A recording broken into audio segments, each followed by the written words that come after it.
Assalamu alaikum. Inshallah, we're going to continue talking about, of course, the molecular biology, and we will cover DNA replication. So, a few terms that we need to clarify. If I say a genome, I'm talking about the total collection of DNA in a cell. So this is the cell's genome or an organism. So we say a human genome or an individual. So we say my genome, your genome, and so on. Now, as you already know, DNA is organized into chromosomes. Bacteria have one chromosome, and this chromosome is circular. Eukaryotic cells have their chromosomes linear, and usually they are complex with proteins known as histones. And the collection, the complex of DNA and histones, is known as a chromatin. Now, of course, in order for life to continue, DNA must be replicated. Well, cells divide, and as a result, DNA must be replicated. That is, it has to be copied. And this happens with the work of enzymes known as DNA polymerases. Now, it turns out that bacteria have at least three major DNA polymerases, and I'm talking here about E. coli, and these are known as DNA polymerase 1, DNA polymerase 2, DNA polymerase 3. Now, in human cells, there are several DNA polymerases. The major ones that we will focus on are known as DNA polymerase alpha, DNA polymerase delta, and DNA polymerase epsilon. Now, these are enzymes, so they need substrates, and the substrates are deoxyribonucleotides, or specifically deoxyribonucleoside triphosphates.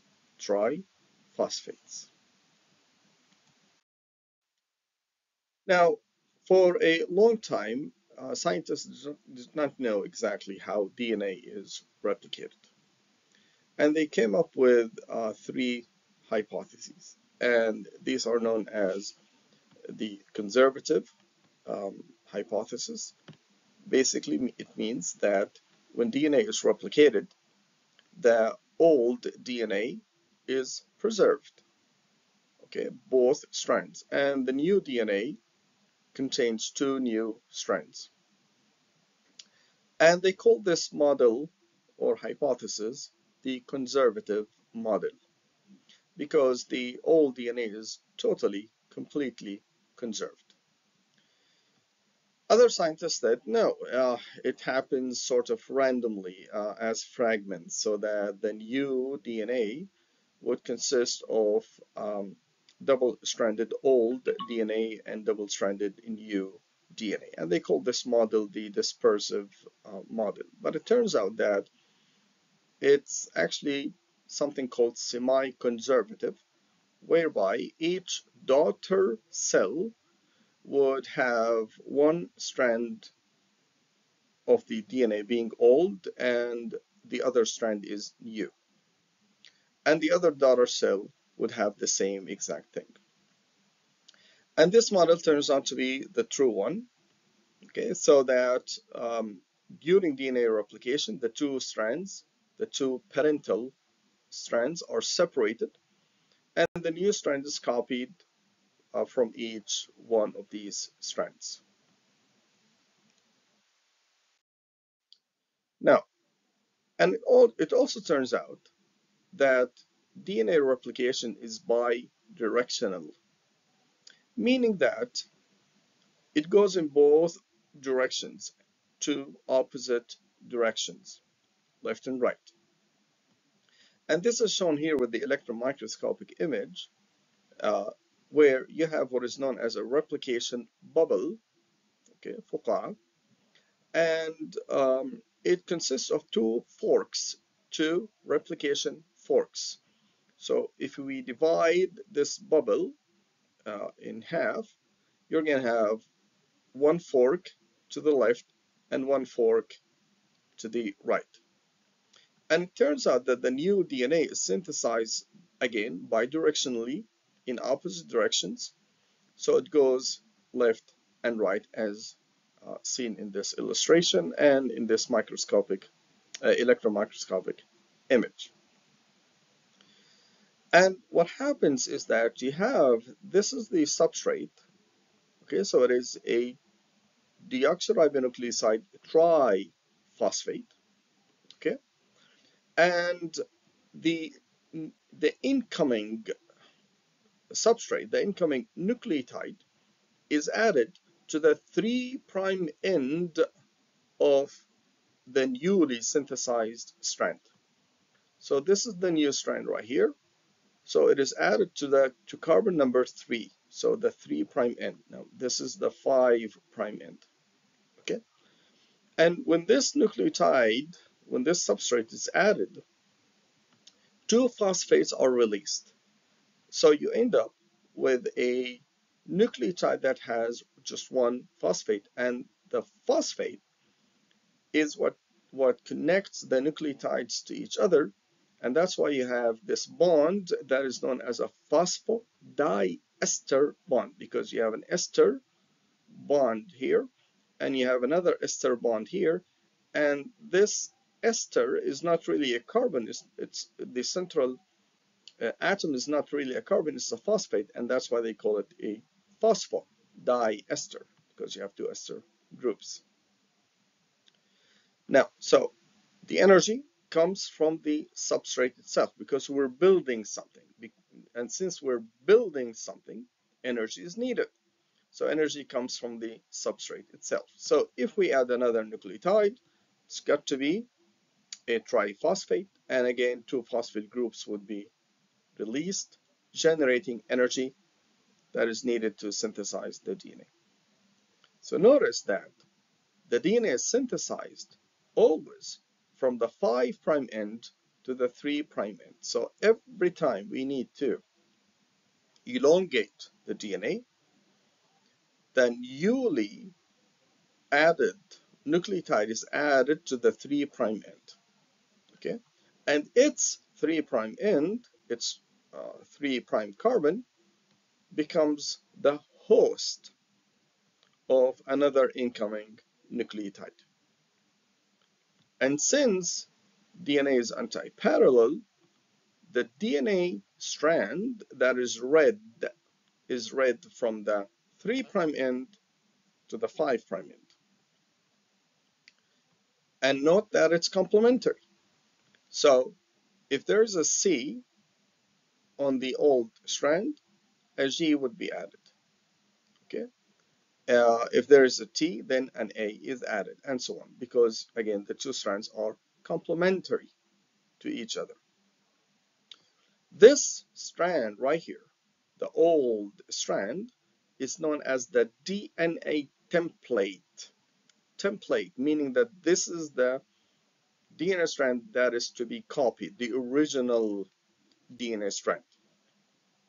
Okay, so if you want to make copies of a book, let's say, uh, the original book is known as the template. Okay, this is the basis, the book that is to be copied. Okay, the original copy of the book. All right. So note the direction of synthesis is always 5' to 3'. The DNA polymerase is the enzyme. It requires substrates known as deoxyribonucleoside triphosphates. The energy of synthesis comes from the substrate itself. And the template is the DNA strand that is to be copied. All right. So um, it turns out, since DNA is anti-parallel, the two strands, the parental strands, are anti-parallel. So scientists did not know how DNA is synthesized exactly. And it turns out that if we look at one fork, one half of the bubble, it turns out that one of the newly synthesized strands is synthesized continuously, and the other one is synthesized discontinuously. And the continuously synthesized strand is known as the leading strand. And the other strand is known as the lagging strand. And the reason why it's called the lagging strand is that its synthesis is lagging behind. That is, it's not completed until the leading strand allows it to be synthesized. So what happens is that this leading strand right here um, is synthesized continuously. It opens up the fork further. So notice how the fork opens up, allowing for the synthesis of the lagging strand. So the lagging strand waits for the leading strand to open up the fork. And the lagging strand is synthesized as short DNA fragments. So right here, we have the second fragment. Now the leading strand opens up the fork further, allowing for the synthesis of another fragment, and these fragments are called the Okazaki fragments. And then they are connected together, forming the lagging strand. So again, here we have the leading strand. It opens up the fork, and then you have Okazaki fragments that are eventually connected to each other by an enzyme known as a DNA ligase. Okay, so the lagging strand is not completely synthesized until the leading strand opens up the fork so that a new Okazaki fragment is added and synthesized. All right, so let's talk about the important molecules that are involved in DNA replication. Well, we talked about the DNA polymerase. Okay, so but the DNA polymerase turns out it cannot synthesize DNA de novo, that is from scratch. It doesn't sit on DNA and starts and start DNA synthesis. It has to start from a specific point, طرف خيط. And it turns out that this is called a primer. Okay, so what happens is that you have the synthesis of a primer first, and then the DNA polymerase comes in, it binds to the primer, and it synthesizes the DNA from the template. And this primer, it turns out that it is an RNA primer. It is an RNA fragment. It is an RNA molecule that is also complementary to the template, except that you have U instead of T, and you have a ribonucleoside triphosphate as a substrate instead of a deoxyribonucleoside triphosphate. So you have a U, okay, and these are not deoxy nucleotides. And the enzyme that synthesizes the RNA primer is known as a primase. Okay, so again, if this DNA is to be synthesized, to be copied, first you have a primase coming in. It synthesizes an RNA molecule, short RNA molecule, and this RNA molecule is the starting point of the DNA polymerase to synthesize the DNA.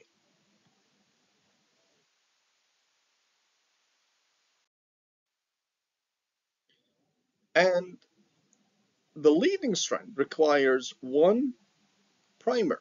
That's it. And the DNA polymerase can continuously synthesize the leading strand. But each Okazaki fragment requires its own primer so that the DNA polymerase would synthesize each Okazaki fragment, which are then connected to each other after the removal of the primer. So this RNA molecule must be removed. Okay, and we'll talk about that. So here's an exercise. In the previous slide, I showed you how DNA is synthesized at a fork, not a bubble. Okay, so I only showed you half of this. Now, I want you to draw DNA synthesis on the other side of the bubble. So that's your homework, whether it is a linear DNA or a circular genome. Okay, so synthesize DNA synthesis at both halves of the replication bubble. And the answer is, by the way, in the following slide, but I'm gonna skip it. I'm gonna move fast. Okay. Now, so in bacteria, the major replicative enzyme is known as the DNA polymerase 3. Okay, so that's the major DNA polymerase. In human cells, on the other hand, you have three polymerases. You have DNA polymerase alpha, and this polymerase is complex with the primase, and it is responsible for initiating DNA synthesis. So you have the primase associated with the DNA polymerase alpha. They sit on the DNA. The primase synthesizes the primer, the RNA primer, and then DNA polymerase alpha synthesizes the first portion of the DNA. And then for the lagging strand, DNA polymerase delta continues DNA synthesis. So the DNA polymerase alpha falls off, it dissociates from the DNA, and DNA polymerase delta comes in and it synthesizes the Okazaki fragment. So DNA polymerase delta is responsible for the synthesis of the lagging strand. Now the leading strand, on the other hand, requires, of course, primer and DNA polymerase alpha with the primase, but then DNA polymerase epsilon takes over and it synthesizes the leading strand.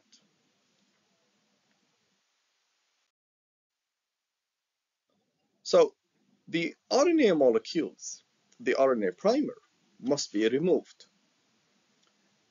You cannot have RNA as part of DNA. Now, in bacteria, it turns out that the primers are removed by DNA polymerase 1. So we said previously that DNA polymerase 3 is the major replicative DNA polymerase, DNA synthesizing enzyme. Well, DNA polymerase 1 has two functions. One, it removes the primers. Two, it synthesizes DNA in place of the primer. So when the primer is removed, when the RNA molecule is removed, DNA polymerase 1 fills in the gap, okay, left by primer removal. So how is DNA polymerase 1? How does DNA polymerase 1 remove the primers? Well, it turns out that DNA polymerase 1 has two enzymatic activities. One activity is known as the 5' to 3' exonuclease activity, meaning that when DNA polymerase comes in, What it does is that it moves along the primer, removing the primer from the 5' end to the 3' end, right? So it says an exonuclease activity. It removes one nucleotide after another in the direction of 5' to 3'. As it removes the ribonucleotides, it places a deoxyribonucleotide instead. So it removes one, it adds another. It removes a ribonucleotide and it adds a deoxyribonucleotide. So it removes the ribonucleotides using the exonuclease activity, and it places a deoxyribonucleotide using its polymerase activity. Now, once the DNA is added, the deoxynucleotides are added instead of the primer, these fragments must be connected to each other. And they are connected by an enzyme known as a DNA ligase. A DNA ligase. So the DNA ligase joins the DNA fragments to each other. In human cells, there are several enzymes that are needed. Okay, you have an RNase H, and the RNase H is the enzyme that removes the primers. Okay, and then you have polymerase delta.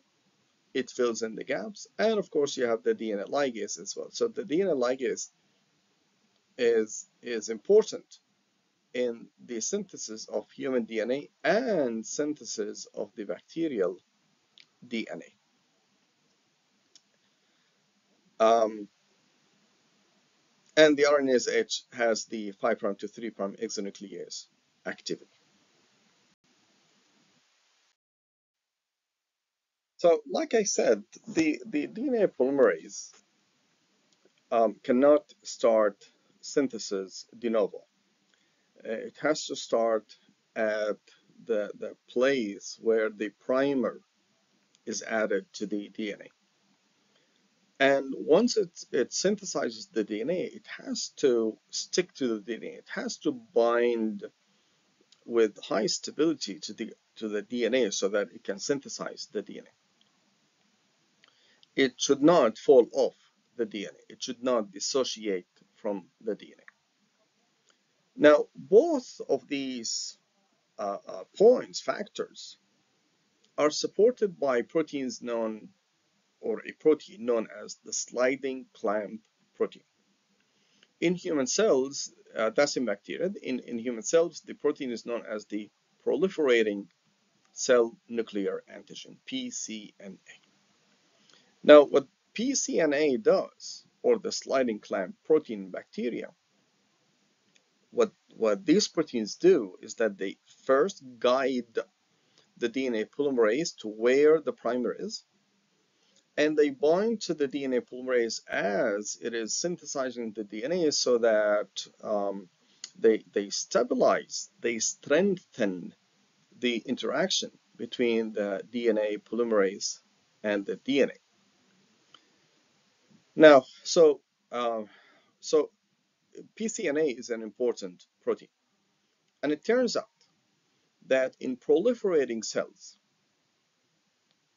there is high level of PCNA, and it has been noted that PCNA is highly expressed in cancer cells, so that when immunohistochemistry is done for PCNA in normal cells, and you compare this to cancer cells, the brown color indicates expression of a protein.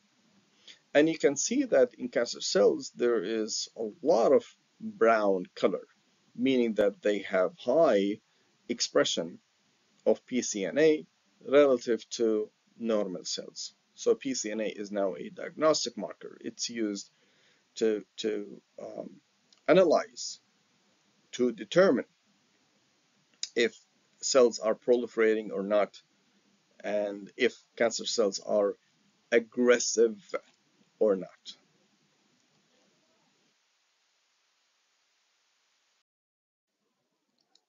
So, in addition, the two strands must be separated from each other. And when DNA is exposed, it is exposed as single-stranded DNA. And single-stranded DNA is not a good sign for cells. So cells do not like to see single-stranded DNA because they think that this DNA is foreign, that this DNA could be viral DNA, and they tend to degrade this DNA. Now, in order to separate the two strands from each other, an enzyme is needed, and it's known as a DNA helicase. So what DNA helicase does is that it separates the two strands from each other, allowing the DNA polymerase to read each one of these strands. Now, in order to protect the single-stranded DNA, we have other proteins known as single-stranded DNA binding proteins or replication protein A. And what they do is that they coat the single-stranded DNA. And this coating is important for several reasons, for several purposes.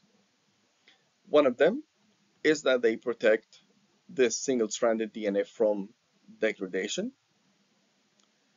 They prevent the renaturation of DNA because remember that these DNA strands are complementary to each other. So they can come back and renature.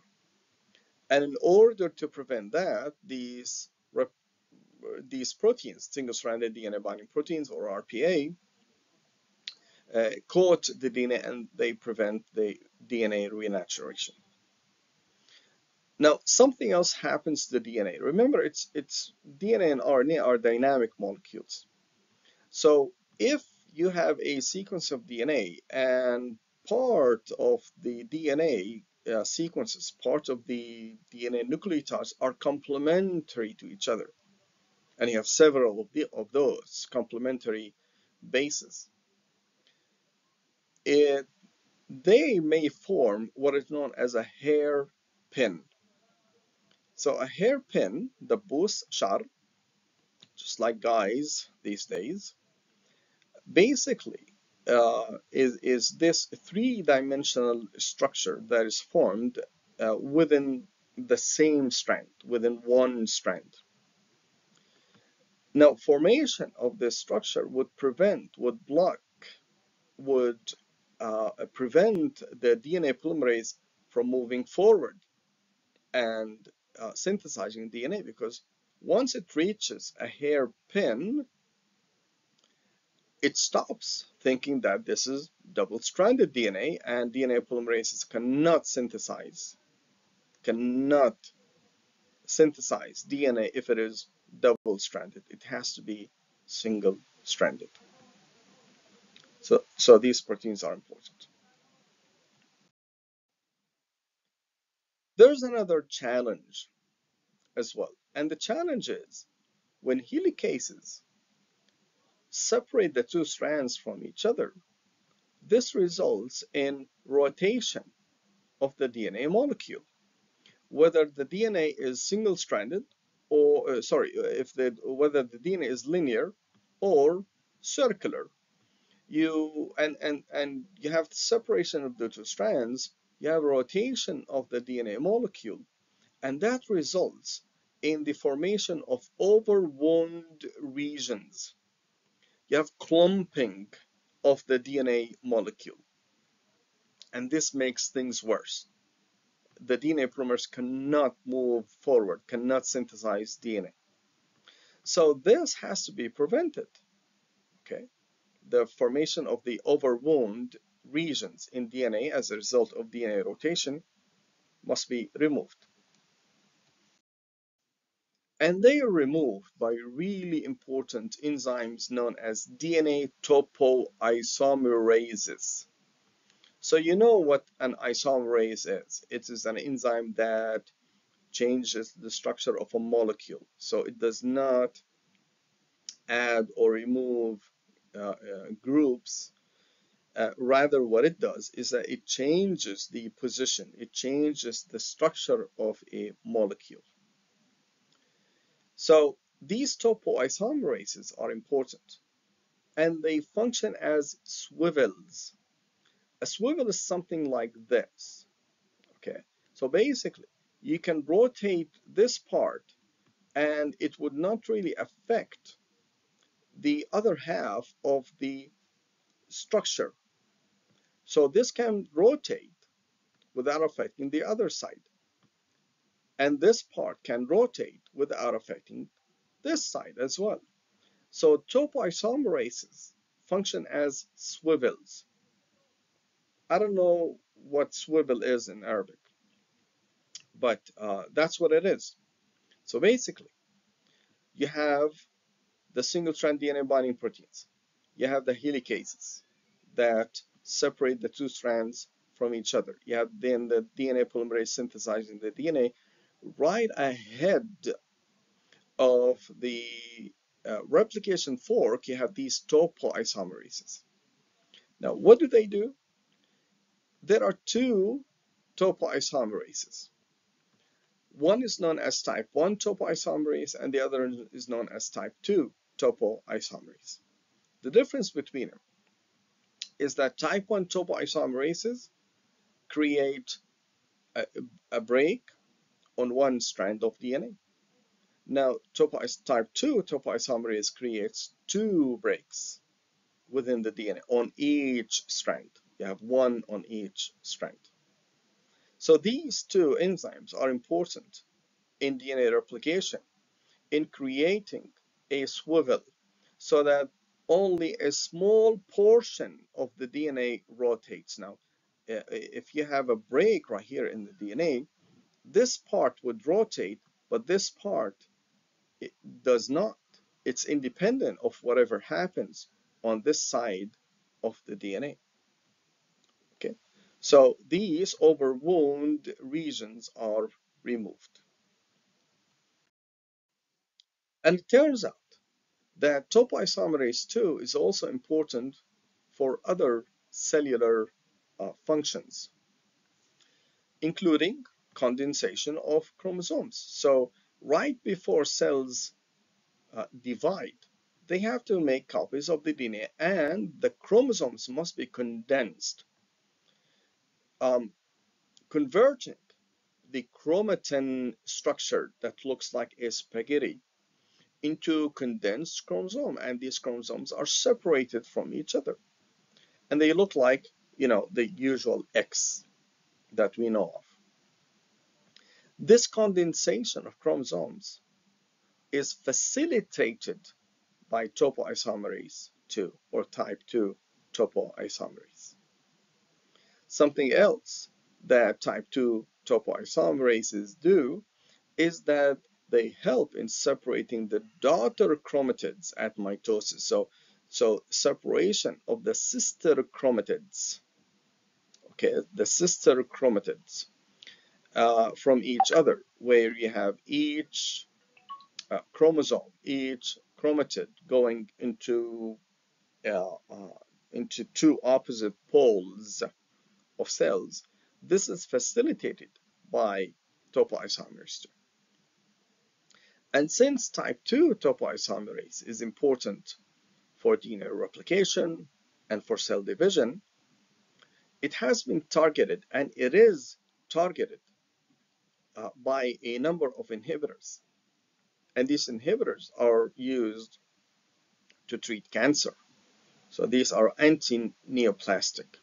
Neoplasm is tumors, cancer. So drugs such as anthracyclines, doxorubicin, mitoxantrone, these are all inhibitors of type 2 topoisomerases, and as a result, they prevent cells like cancer cells from dividing. Now, DNA replication has to be accurate. Mistakes are not accepted. They are not allowed. They are not tolerated. DNA must be maintained as accurate as possible because, after all, it is the genetic material. It is the basis of life. So it has to be accurate. Now, it turns out that DNA polymerases at the end of DNA replication, you have only one mistake in the sequence of DNA per 1 billion nucleotides incorporated. Now, the human genome consists of 3 billion nucleotides. This means that at the end of DNA replication, there are 3 mistakes that take place in the human DNA. And this is amazing if you think about it. I mean, out of 3 billion nucleotides added, 3 mistakes only take place. So, how is DNA accuracy, or how is the accuracy of DNA replication maintained? How is DNA fidelity, يعني إخلاص? How is it that fidelity is really high? Well, it turns out that the DNA polymerase can catalyze the formation of the right phosphodiester bonds. So whenever it sees an A, it places a T complementary to it. And these form proper hydrogen bonds. Now the enzyme itself senses if the if the 2 bases are complementary to each other or not. If they're not, then it does not add the wrong nucleotide. So if it sees a G on the template DNA, it adds a C, and so on. That's one. So forming the proper hydrogen bonding is sensed by the DNA polymerase, and the accuracy is 10 to the power of -5, meaning that one mistake is made per 10,000 nucleotides added. So how is it that only one mistake happens per 1 billion nucleotides added? Well, the DNA polymerase has a 3' to 5' exonuclease activity. Remember, previously, we talked about the 5' to 3' exonuclease activity. And we said that this activity, this enzymatic activity, is important for the removal of primers. But going backward, 3' to 5' exonuclease activity is what is known as the proofreading mechanism. So proofreading is basically a concept, just like if I write something and I give it to you and I say, proofread it for me. That is, check for mistakes, correct whatever mistakes you'll find in my writing. That's proofreading. So what the enzyme does is that if it places the wrong nucleotide, this nucleotide must be removed. So the enzyme itself does the proofreading. It goes backward. It goes from the 3' end of the DNA going backward to the 5' end. And what it does is that it removes the wrongly added nucleotide and it adds the right nucleotide instead.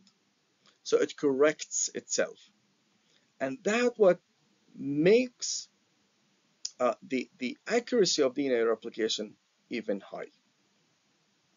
And the accuracy becomes 10 to the -8, meaning that one mistake is made per 100 million nucleotides added. Again, we said that we're talking about one mistake per 1 billion nucleotides added.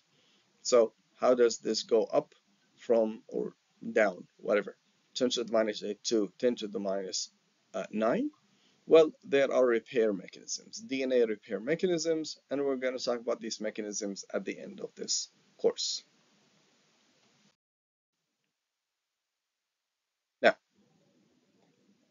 Another point that we need to discuss is, where do cells start DNA replication at? And it turns out that DNA replication starts at a certain point, in bacteria at least. And this point is known as the origin of replication, ORIC, origin of replication. And this origin of replication region contains consensus sequences. Aha, remember this term, consensus sequences. So if I say a consensus sequence, this means that this sequence is preserved. This sequence is found in different DNA molecules of different species. Um, if I say that this is a consensus sequence of genes, it means that you can find the same sequence in different genes. Okay, so that's a consensus sequence. There's agreement that this sequence is important and it has a function. So whenever you see a sequence that is preserved, we say this is a consensus sequence. And it turns out that the origin of replication contains two regions, two consensus sequences. One is the first sequence is known as a 9-mer, and the second sequence is known as a 13-mer.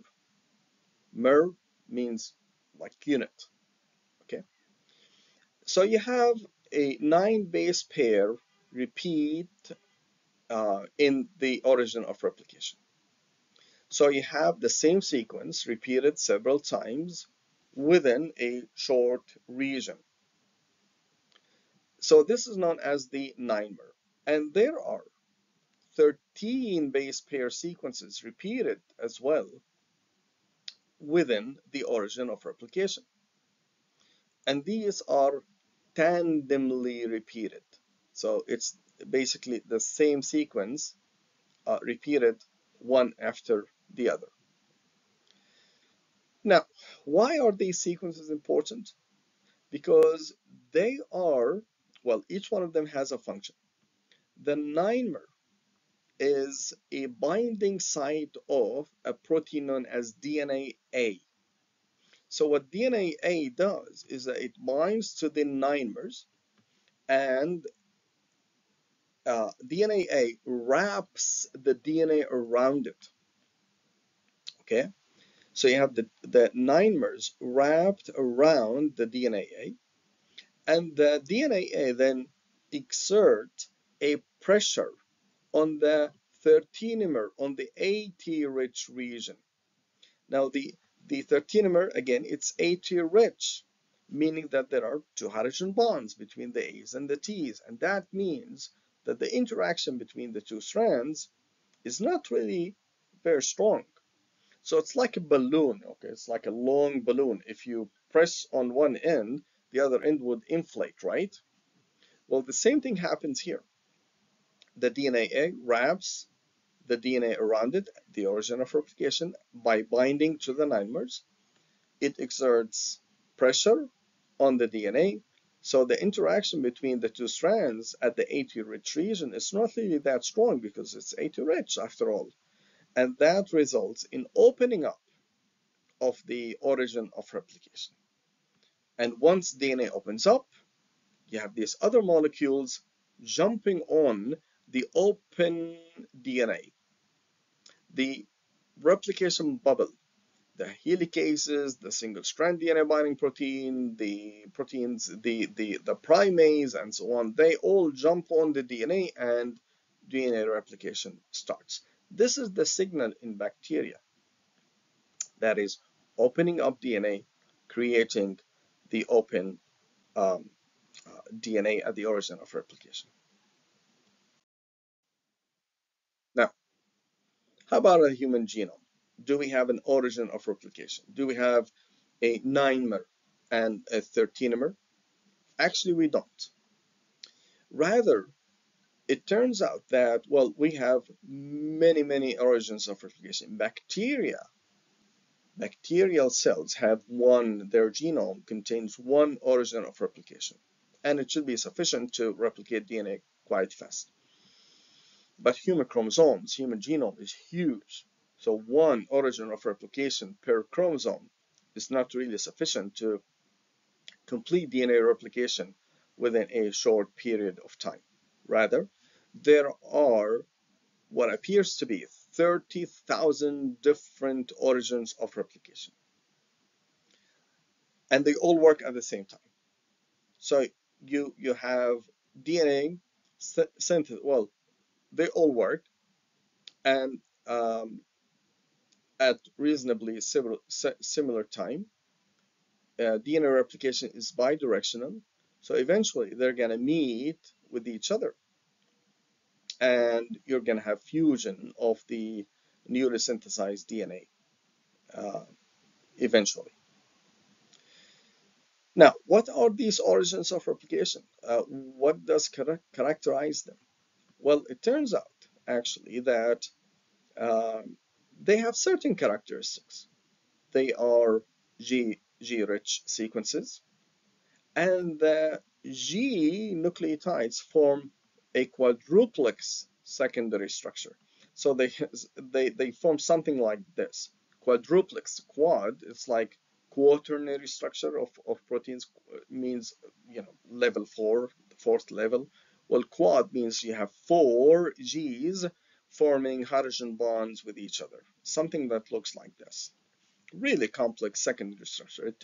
It seems that this is um, a feature of origins of replication in the human genome.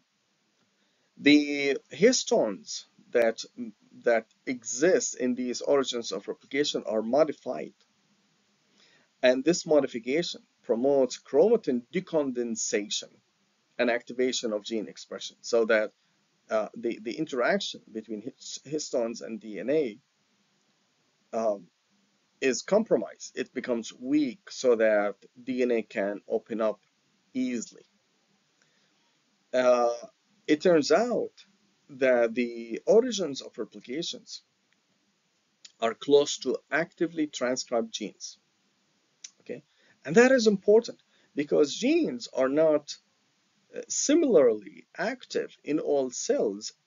Not the same genes are active in all cells. So you have pancreatic specific genes that are active, you have brain specific genes, and so on.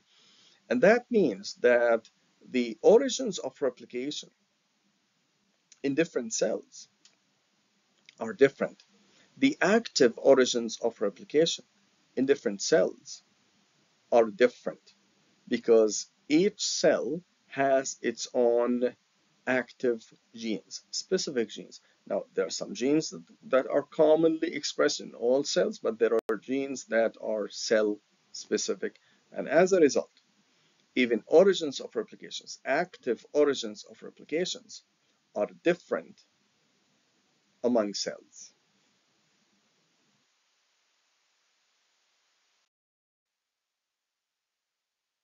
Now, there's something uh, that requires paying attention to, that requires also attention by cells, by eukaryotic cells, by human cells. And this does not exist in bacteria. And that is, our DNA is really a chromatin. It's a complex of DNA and histones.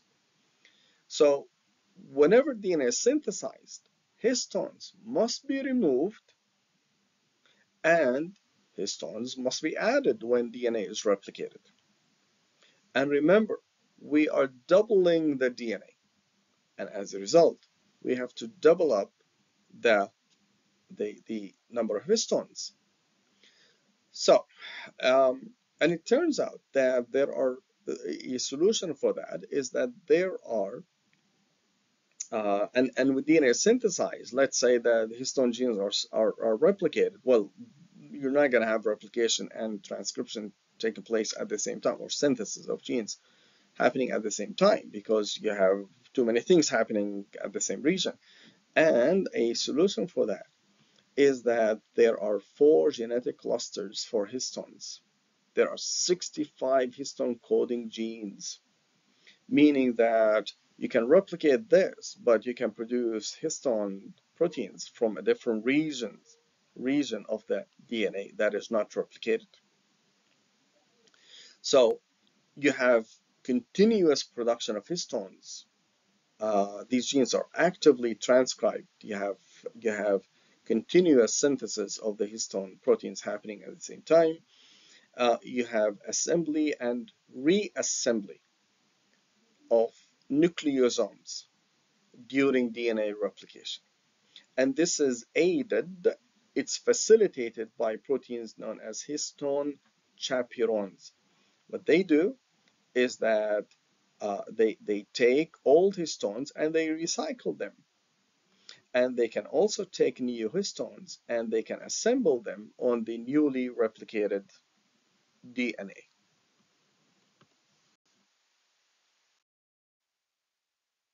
Here's another problem. So we've solved the problem of chromatin structure or histone assembly and removal and reassembly.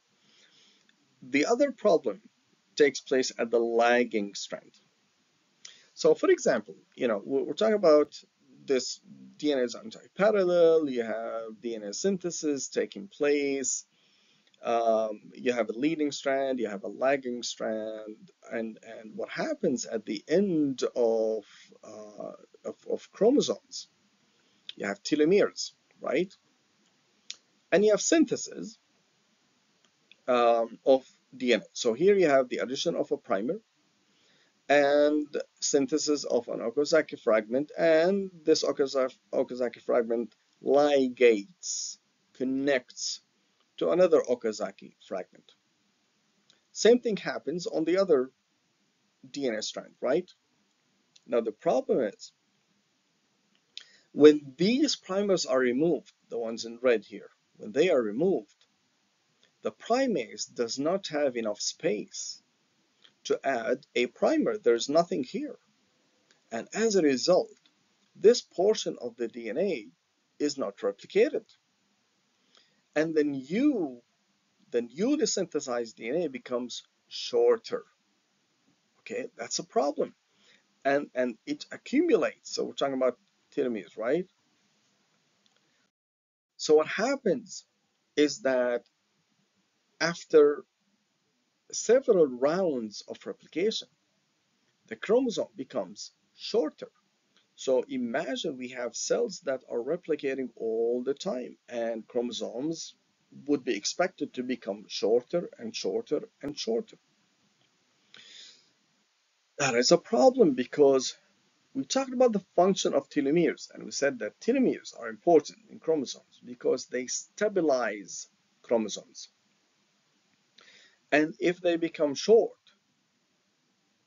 um, chromosomes become unstable, they become prone, susceptible, قابلية, to to damage, to mutations, to DNA breaks. Okay, so chromosomes become unstable, and as a result, cells would die. And that is the problem with aging. When we get old, is that our chromosomes get shorter and shorter and shorter with time. But if you think about it, this means that actually we should be dead right even before we're born because we have a lot of DNA replication taking place as we're created. But there is a solution for that. There's a solution to prevent the shortening, the continuous shortening of chromosomes. And so the solution is actually the enzyme telomerase. Telomerase is an enzyme that elongates the lagging strand. And what's interesting about this enzyme is that it functions as a reverse transcriptase. That's one. The other thing is that it has its own primer within the protein itself.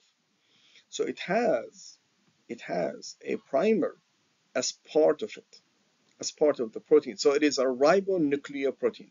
So ribonucleoprotein is a protein that is part protein, part something else, specifically RNA. So it's a hollow protein, as we call it. So what it does is that it uses its primer to elongate the DNA. So it uses RNA to synthesize DNA. And that's why it is a reverse transcriptase. Okay? It uses an RNA template to synthesize DNA. So what it does is that it keeps on repeating the same sequence over and over again. And this is what characterizes telomere DNA sequences, is that they are made of these repeats, G, G, G, T, T, A, repeated like thousands, millions of times at the end of chromosomes. Okay. Now, what happens is that once the DNA is elongated, now the primase has enough space to add a primer and to elongate, to synthesize another Okazaki fragment, keeping the RNA, keeping the DNA molecule at the telomeres at the ends long enough to keep the chromosome stable. Now, remember that also something else is that it creates a 3' overhang. So the end of the DNA is single-stranded, okay, and it ends with a 3' end. And this is another characteristic of telomeres. That is, they do have a 3' overhang. Overhang يعني معلق. A 3' overhang. It's hanging over, okay, and it loops around proteins known as shelterin. Okay. So we talked about that in the genome lecture.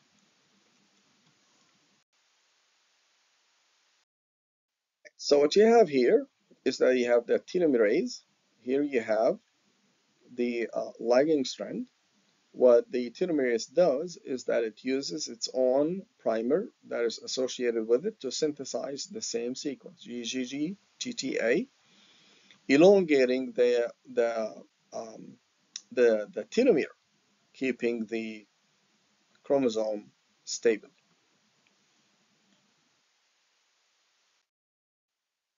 This is a nice animation, but remember that it has few mistakes.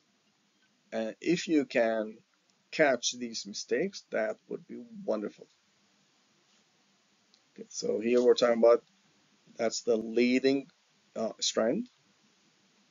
That's the lagging strand right here. So you have a primer that is added, synthesis of an Okazaki fragment, but this part of the DNA is not synthesized. It's not copied. Okay. So what happens is that the telomerase comes in.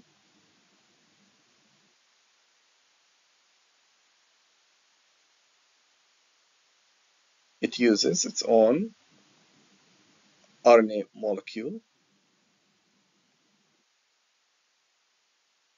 to elongate the template. So it keeps using the same sequence over and over again.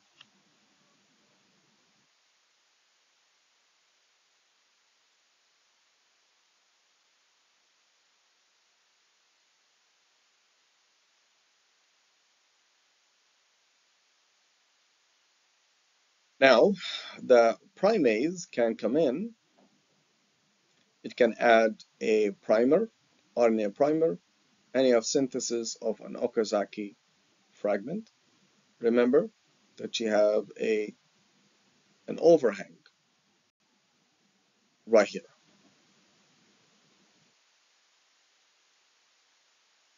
Okay, so that's the idea.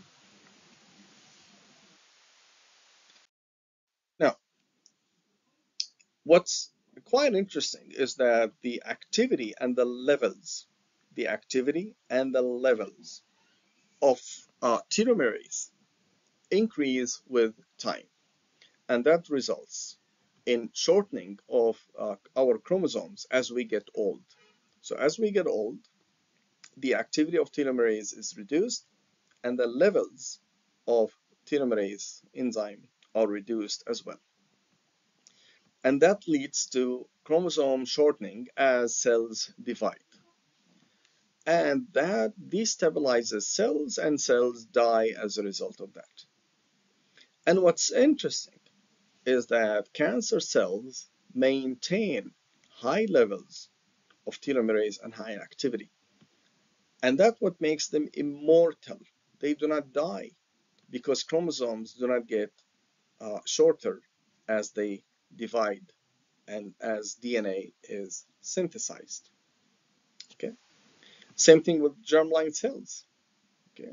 Stem cells, they have high levels of telomerase and high activity of telomerase. Anyhow, so that's the fact of life. We die because telomerase is not functioning. Now, what's interesting about Dolly the sheep, I'm sure you've heard of Dolly the sheep. So basically, Dolly the sheep was the first mammal ever cloned. And what they did, what these Scottish scientists did, is that they took an egg from a donor, and they took the nucleus from another donor, and they removed the nucleus from the egg cells, and they added the nucleus into this cell, and they fertilized this cell right here, and they implanted the zygote into a sheep, and you have a sheep that is born, and this sheep is basically a clone of the DNA donor of this one right here. Now, what's interesting is that the DNA that they took from this sheep is 6 years old. Okay, so the telomeres were already short. Usually, sheep lived to about 11 to 12 years. Dolly lived for about 6.5 years. And scientists thought that it could be because the telomeres were already, or the chromosomes were already 6 years old, so Dolly lived for 6 years only, meaning that her DNA is now 12 years old when Dolly died. But it turns out that actually it's not true. Okay, anyhow, so that was the perception that people had. I had the same perception, but according to the scientists and the university, um, I think University of Edinburgh uh, in Scotland, is that it's not because of that. Dolly died because of a viral infection that affected other sheep in the same farm. Anyhow, so the idea is that, well, we can clone people, and that's what scientists are working on. Allah ma'akum.